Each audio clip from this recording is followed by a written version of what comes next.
Management of nipple discharge and recent advances. Nipple discharge is a common breast symptom that can range from physiological to pathological. Proper management requires a systematic approach, incorporating clinical evaluation, imaging studies, and sometimes surgical intervention. Recent advances in diagnostic and therapeutic strategies have further refined its management. 1. Classification of nipple discharge. Nipple discharge is categorized based on its characteristics. A. Physiological, non-pathological discharge. Features: bilateral, milky, or serous, often associated with nipple stimulation or hormonal changes. Examples: galactorrhea caused by hyperprolactinemia, medications, or thyroid dysfunction. B. Pathological discharge. Features: unilateral, spontaneous, persistent, and typically bloody or serous. Common causes: intraductal papilloma, duct ectasia, carcinoma, infections, e.g. mastitis, abscess. 2. Management approach. A. Initial evaluation. 1. History taking. Characteristics of the discharge: color, consistency, frequency. Associated symptoms: breast lump, pain, skin changes. Reproductive history, medications, or hormonal treatments. 2. Physical examination. Assess the breast for lumps, skin changes, or tenderness. Evaluate discharge by expressing the nipple or observing spontaneous secretion. B. Diagnostic workup. 1. Laboratory tests: serum prolactin and thyroid-stimulating hormone TSH levels for galactorrhea. Cytology of nipple discharge to detect malignant cells, though sensitivity is limited. 2. Imaging studies. Mammography, essential for women 40 years or with suspicious findings. Ultrasound, useful for younger women and detecting ductal or subareolar lesions.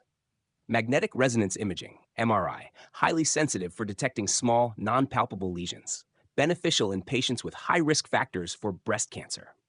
3. Ductography, traditionally used for evaluating intraductal lesions. Shows ductal anatomy and identifies filling defects. 4. Ductal endoscopy, allows direct visualization of the ductal lining. Facilitates targeted biopsies and lesion removal. C. Management based on etiology. 1. Physiological discharge, reassurance and education. Avoid nipple stimulation and manage underlying systemic conditions, e.g. hypothyroidism, hyperprolactinemia. Medication review, discontinue drugs causing hyperprolactinemia, e.g. antipsychotics.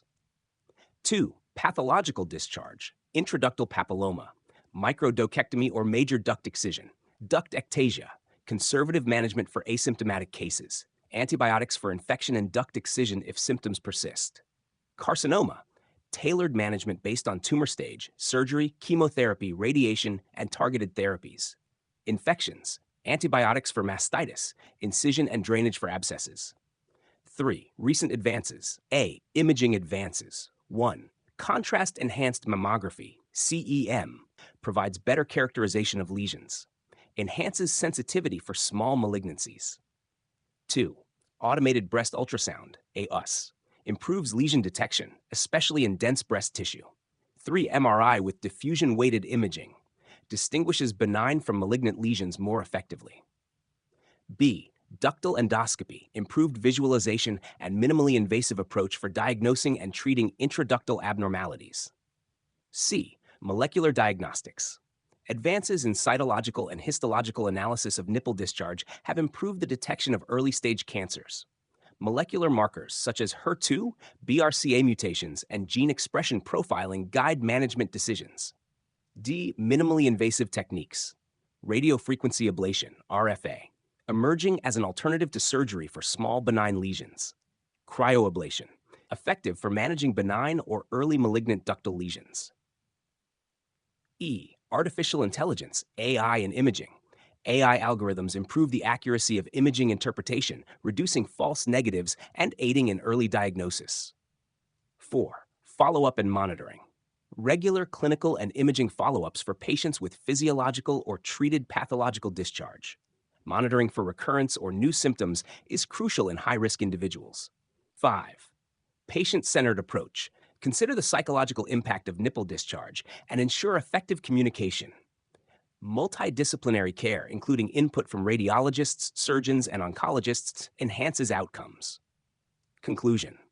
The management of nipple discharge has evolved significantly, with advancements in imaging, minimally invasive techniques, and molecular diagnostics playing pivotal roles.